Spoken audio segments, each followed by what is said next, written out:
Hi, I want to welcome you to our fourth lecture. This is Nabita College, Department of Allied Health Sciences, Adom Campus. And this course is BMLT 156, Communication Skills 1, 202, Year 1, Semester 2. And like I indicated earlier on, this is our fourth lecture. And we'll be talking about how to write a research proposal.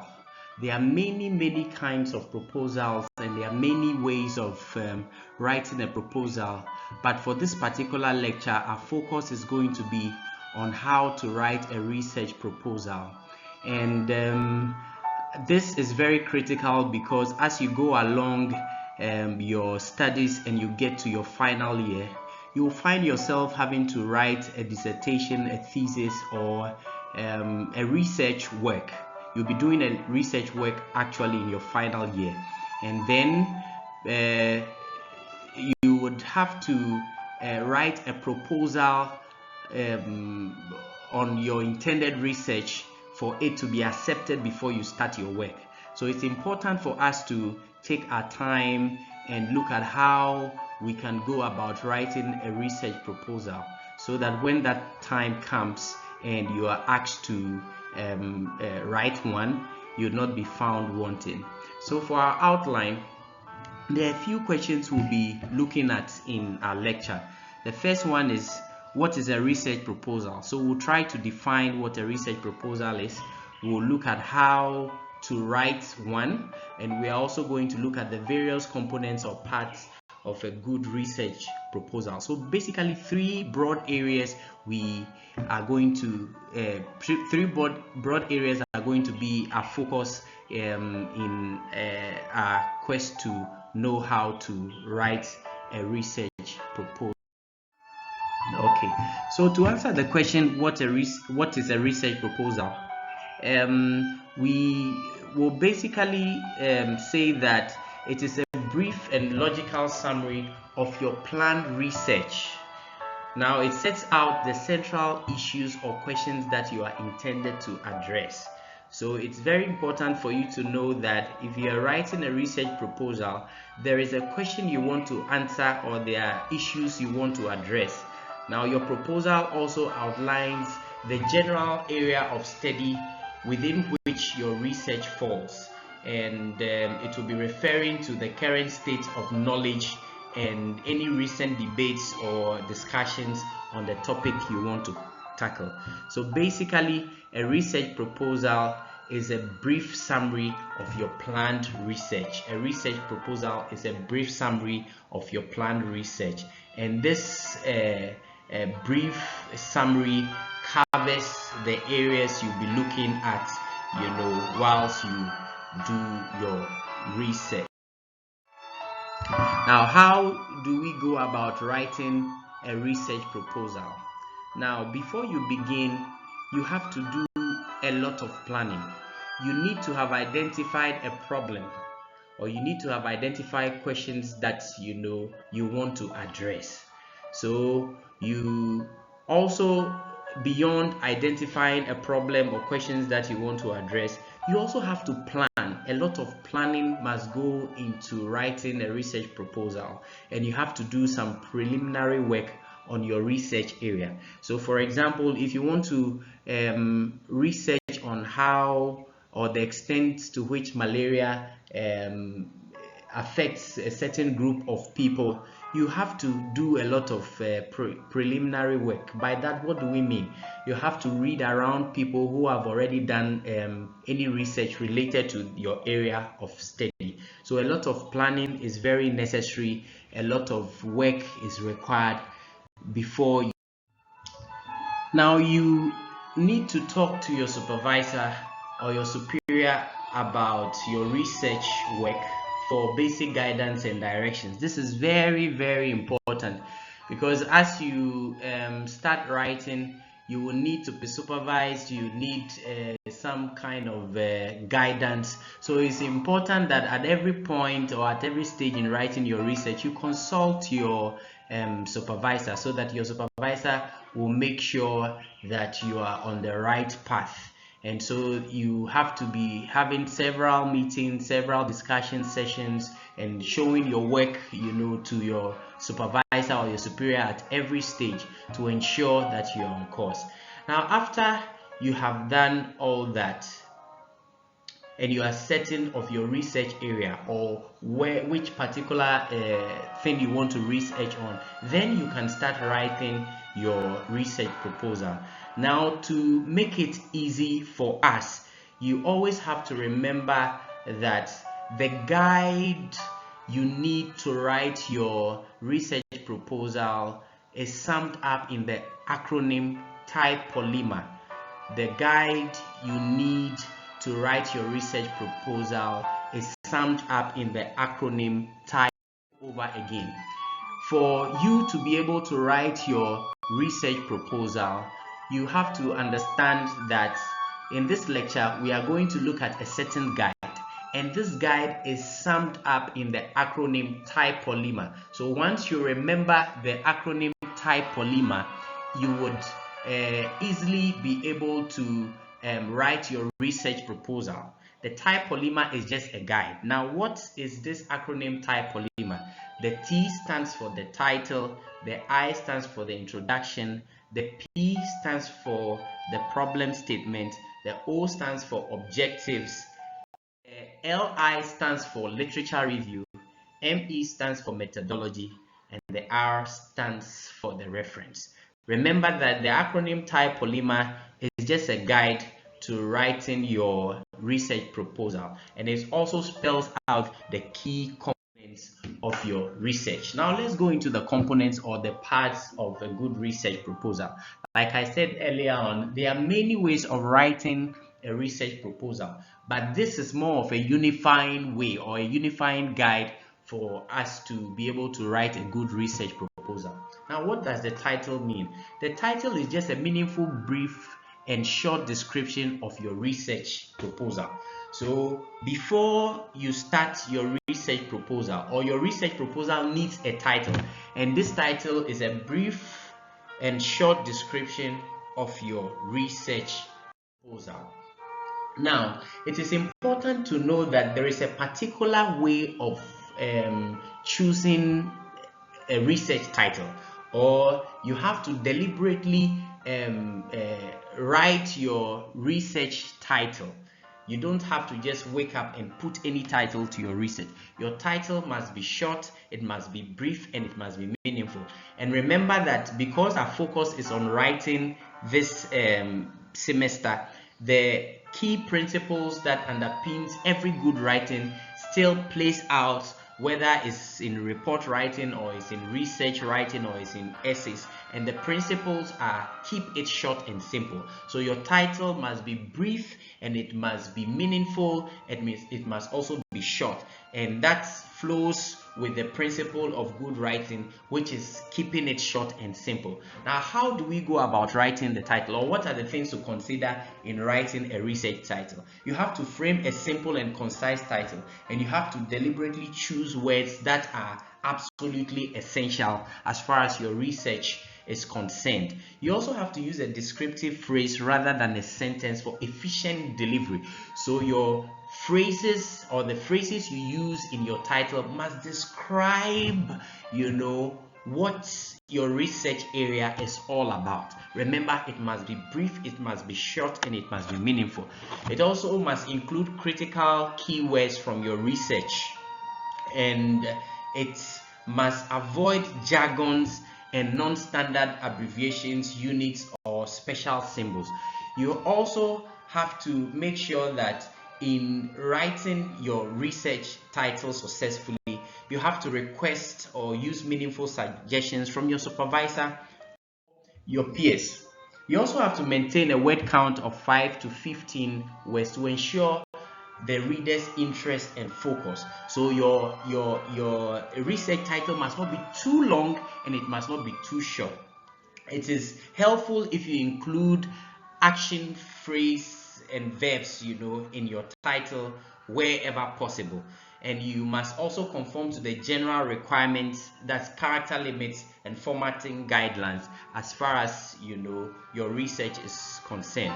And it is very helpful if you create multiple titles and choose the one that best conveys the uniqueness of your research. And that is how you can basically arrive at writing a good research title. Now let's look at some good and bad examples of research titles. A 3-year study of the increase in teenage pregnancy cases in the Spotted, Etiwa, and Nkari areas following the rigorous reproductive health education in the Ashanti region for the past 3 years. This sounds like somebody who really wants to do research as far as the increase of teenage pregnancy in Etiwa and in Nkari, area is concerned. But the title is just too long. So how do we keep this title short, brief, simple, and meaningful? So instead of saying a 3-year study of the increase in teenage pregnancy cases in the Spotted, Etiwa, and Nkari areas following the rigorous reproductive health education in the Ashanti region for the past 3 years, you can keep it short and simple, brief and meaningful by saying that a study of an increase in teenage pregnancy in Etiwa and Nkari in the presence of reproductive health education. So your readers will be attracted to this short and brief title, and they will immediately know that you are trying to study how teenage pregnancy has increased in Etiwa and Nkari area, even though reproductive health education is present. So your titles should not be too long, and it should also not be too short. This is an example of a short title, a research title: the new human coronavirus HKU1. Now, if you have a research title like this, it's too short and it's too broad. Okay, so how do we keep it short and simple? So instead of saying the new human coronavirus HKU1, you can say detection of the new human coronavirus HKU1, a report of 6 cases. So immediately the reader will know that you are not only looking at coronavirus, the new human coronavirus in general, but you are looking at its detection, and the scope of your research is going to focus on a report of 6 cases. So basically how the detection of the new coronavirus was done as far as these 6 reports are concerned. So your research titles should not be too short and it should not be too long. It must be meaningful, it must be brief, and it must also describe what you want to research on. Now, the second component of a good research proposal is the introduction. So the introduction, introduces the reader to what exactly you are going to look at in your proposal. So it provides a background by basically spelling out the facts and importance of your research area. So in writing a good introduction, you'll be answering questions like, what is your research area? Is it malaria? Is the area into teenage pregnancy? Are you into vaccines? Are you going into virology? What is your research area? So the introduction will touch on your research area. You also answer a question like, what is the motivation of your research? So why are you going into malaria, or why are you going into researching on other viruses, or whatever area you are studying? In your introduction, you have to make mention of what is your motivation in going into that particular area of study. The other question you also answer is how important your research is, whether it's for industry practice or it's going to add to knowledge advancement. You just in a sentence or a paragraph mention the importance of your research in your introduction. Now, the third component of your research area when you are writing a research proposal is a problem statement. What is the problem? What are you trying to find out in your research study? Or what question are you trying to answer? What is the problem? So the problem statement is basically a clear and concise description of the issues or questions that needs to be addressed. So in writing a good problem statement, which is a key component of, or the third component of your research proposal, you will be answering questions like the specific problem the research area is trying to address. For example, it could be lack of understanding on a subject, it could be low performance of a product on the market, it could be a decrease in attendance to antenatal sessions by pregnant women in a particular area. So basically, the question you seek to answer by writing a good problem statement is pointing out the particular problem or issues or questions you want to address. Now, the fourth component or part of a good research proposal is the objective. So you are trying to set goals for yourself. So in writing a good objective for your research proposal, you'll be putting down a list of goals you want to achieve. So what do you want to achieve? So you answer questions in writing your objectives. You answer questions like, what are the benefits or the impacts that will be generated if the research problem is answered? And why should you be allowed to do this research? So what are your objectives? What do you want to achieve in doing this research? So in writing the research proposal, the fourth component that you have to put out, clearly is what you want to achieve. So you clearly state your objectives, and you move to the fifth component of your research proposal. Now, the fifth component is basically preliminary literature review. And in the literature review, what are we going to look at? What is literature review all about? It's basically about other research works related to your area of study that has already been done, because you are not going to invent the wheel. You are also going to look at people who have done studies that are related to or are similar to what you want to do, and you look at their methodologies, you look at how they went about it, you look at their findings. So you basically, in your literature review, summarize all works or research works that are related to what you want to study, and you look at their strengths and their weaknesses, and you try and look at them by justifying them, or justifying the reason why they relate to your research.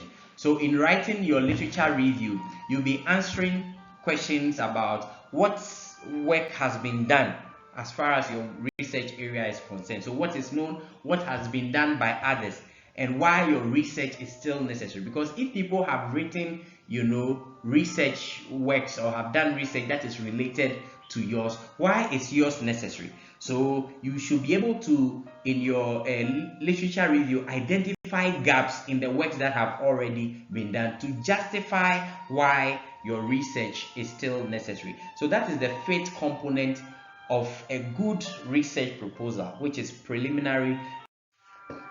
Now, the sixth component of a good research proposal is the research methodologies. Basically, in this part of the research proposal, you are going to tell your readers how you are going to go about your research. How are you going to collect data? How are you going to address the problem or the proposed objectives you want to achieve?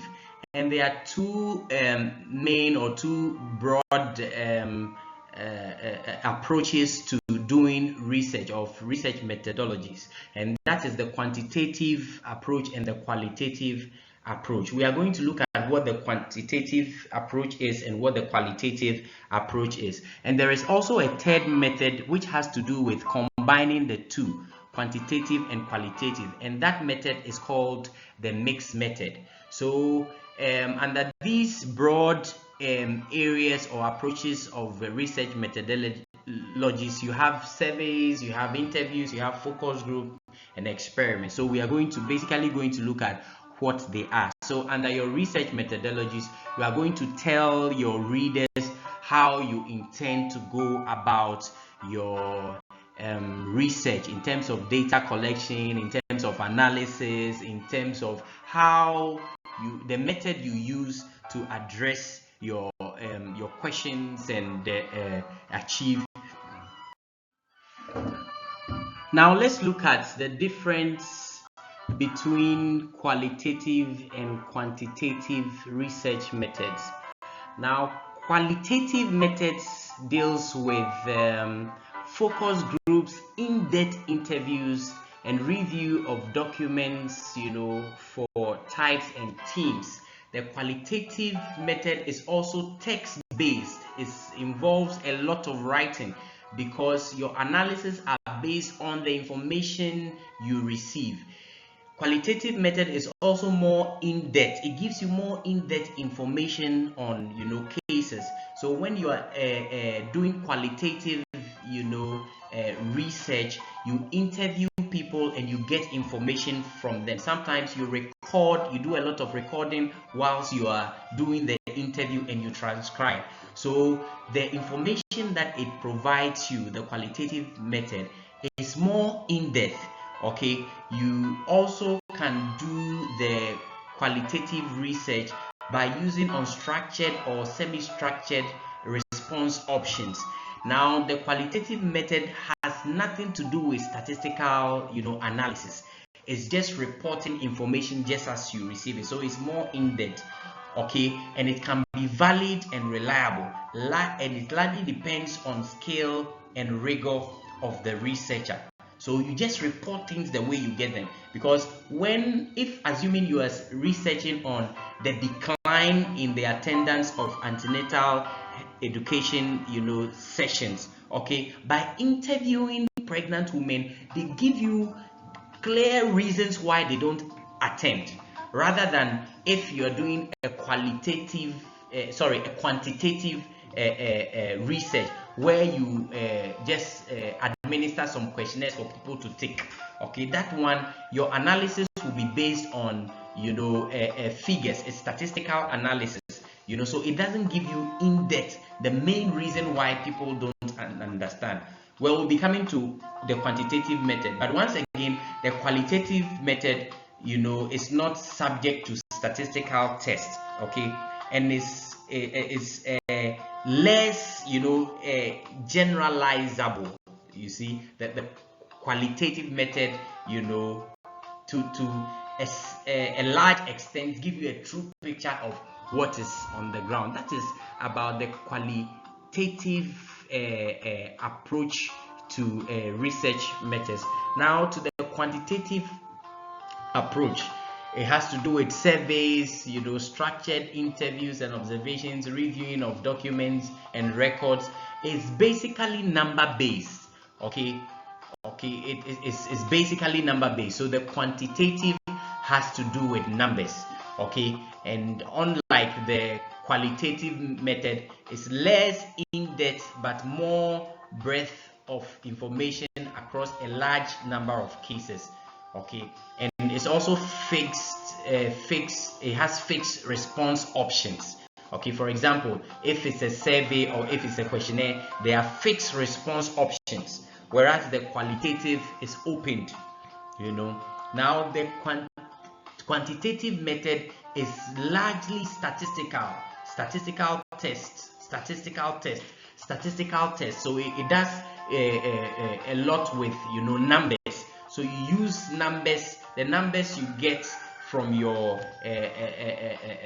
questionnaires is what you use for your analysis. Okay, and it's also more general. The level of generalization is very high compared to the qualitative study. So that is the basic difference between the qualitative method and the quantitative method. And remember, like I mentioned earlier on, in some research, depending on your objectives, you may want to or depending on what you want to find out, you may want to use both methods, that's the quantitative and the qualitative, in one research work, and that one is called mixed method. So that is about the 6 components of writing a proper and a good research proposal, which is research methodology.